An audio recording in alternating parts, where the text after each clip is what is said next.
আচ্ছা, মনে আছে সেই দিনগুলোর কথা যখন ফোন হাত থেকে পড়লে হার্ট অ্যাটাক হতো না, বরং মেঝের টাইল ফাটলো কিনা সেটাই চেক করতে হতো। হ্যাঁ, আমি নোকিয়ার কথাই বলছি। ফিনল্যান্ডের সেই কোম্পানি যেটা একসময় মোবাইলের দুনিয়ায় ছড়ি ঘোরাতো, কিন্তু হুট করেই সব উধাও। সবাই ভাবে নোকিয়া মরে গেছে, কিন্তু আসল টুইস্টটা কি জানেন? নোকিয়া মরে তো নাই, বরং তারা এখন পর্দার আড়ালে থেকে পুরো দুনিয়া চালাচ্ছে। আজকের গল্পটা একসময়ের মোবাইল সম্রাটের করুণ পতন আর তারপর ফিনিক্স পাখির মতো ছাই থেকে উঠে দাঁড়ানোর। চলুন নোকিয়ার পোস্টমর্টেমটাই শুরু করা যাক। ক্যালেন্ডারের পাতাটা একটু 2007-এ নিয়ে যান। স্টিভ জবস সবেমাত্র প্রথম আইফোন হাতে স্টেজে উঠেছেন, আর ওদিকে নোকিয়া, তারা তখন টাকার পাহাড়ে বসে পপকর্ন চিবোচ্ছে। বিশ্বাস হচ্ছে না? 2007 সালে নোকিয়ার রেভিনিউ ছিল প্রায় 71.47 বিলিয়ন মার্কিন ডলার, আর 2008-এ বিশ্বের প্রতি 5টা ফোনের মাঝে দুটাই ছিল নোকিয়ার। মার্কেট শেয়ার প্রায় 39%। তাদের কনফিডেন্স তখন এত বেশি ছিল যে তারা ভেবেছিল, আরে টাচ স্ক্রিন তো বাচ্চা পোলাপানের খেলনা, আসল ফোন তো বাটনওয়ালাই হবে। এই ওভার কনফিডেন্স আর সাফল্যের অহংকারই ছিল তাদের কফিনের প্রথম পেরেক।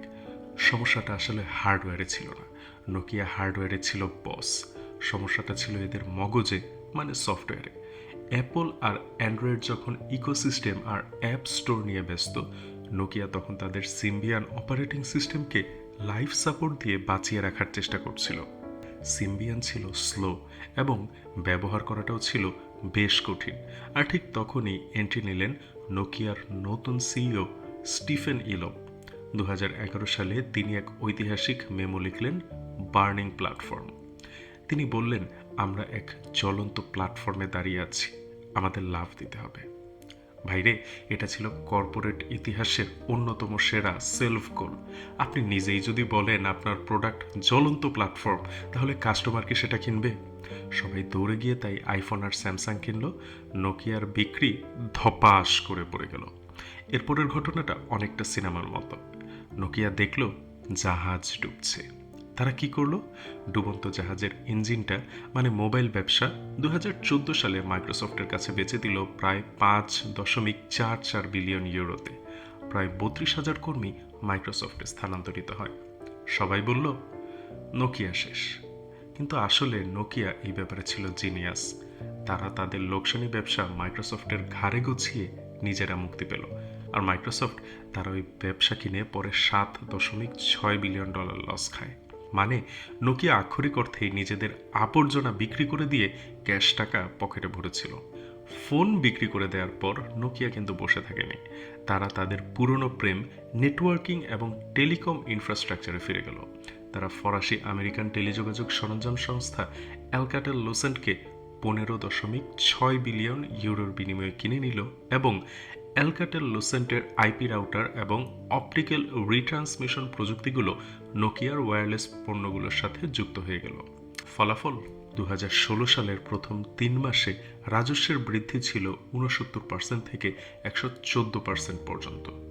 আস্তে আস্তে নোকিয়া হয়ে উঠল টেলিকম দুনিয়ার ডন।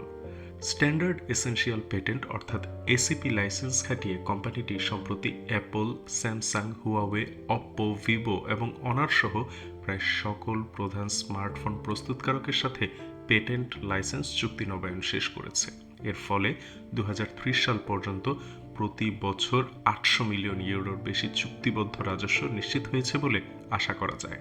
কারণ দুনিয়ার প্রায় সমস্ত স্মার্টফোন বাজার তাদের সেলুলার প্রযুক্তির জন্য লাইসেন্স প্রাপ্ত, যা অন্য কোনো পেটেন্ট লাইসেন্স প্রদানকারীর কাছে নেই। আজকে যে আপনি 5G বা ইন্টারনেট ব্যবহার করছেন, তার পেছনে টাওয়ার বা টেকনোলজি হয়তো নোকিয়ার। আর সবচেয়ে মজার ব্যাপার কি জানেন? নোকিয়ার হাতে আছে হাজার হাজার পেটেন্ট। অ্যাপল, স্যামসাং, অপো সবাইকে নোকিয়ার টেকনোলজি ব্যবহারের জন্য টাকা দিতে হয়। শুধু লাইসেন্স ফি থেকেই তারা বছরে 800 মিলিয়ন ইউরোর বেশি কামায়। ফোন না বেচেও ফোনের ব্যবসা থেকে টাকা কামানো, একেই বলে লিজেন্ডের খেলা। নোকিয়া এখন ব্যস্ত 6G আর এআই নিয়ে। অন্যদিকে মোবাইল ইনফ্রাস্ট্রাকচার বিভাগ কোর এবং রেডিও নেটওয়ার্কগুলোকে একত্রিত করে 6G এবং এআই নেটিভ নেটওয়ার্কিং সলিউশনগুলোতে নেতৃত্ব দেওয়ারও পরিকল্পনা চলছে, যাতে নোকিয়া আশা করে তারা 2028 সালের মধ্যে নেটওয়ার্ক ইনফ্রাস্ট্রাকচার বিভাগে 6-8% বার্ষিক রাজস্ব বৃদ্ধি এবং মোবাইল ইনফ্রাস্ট্রাকচারে 13-17% অপারেটিং লাভের মার্জিন কামাতে পারবে। আপনার হাতে হয়তো এখন নোকিয়া ফোন নেই, কিন্তু আপনার ফোনের সিগন্যাল যার কারণে পাচ্ছেন সে ওই নোকিয়াই। নোকিয়ার গল্পটা ব্যর্থতার না, এটা হলো টিকে থাকার এক মাস্টার ক্লাস। ফিনল্যান্ডের সেই রাবার বুট কোম্পানি থেকে মোবাইল জায়ান্ট, সেখান থেকে পতন, আর এখন টেলিকম গডফাদার। নোকিয়া প্রমাণ করে দিয়েছে, form is temporary, class is permanent. ভিডিওটি ভালো লাগলে লাইক দিন, আর আপনার প্রথম ফোনটি কী ছিল কমেন্ট করে জানান। ধন্যবাদ।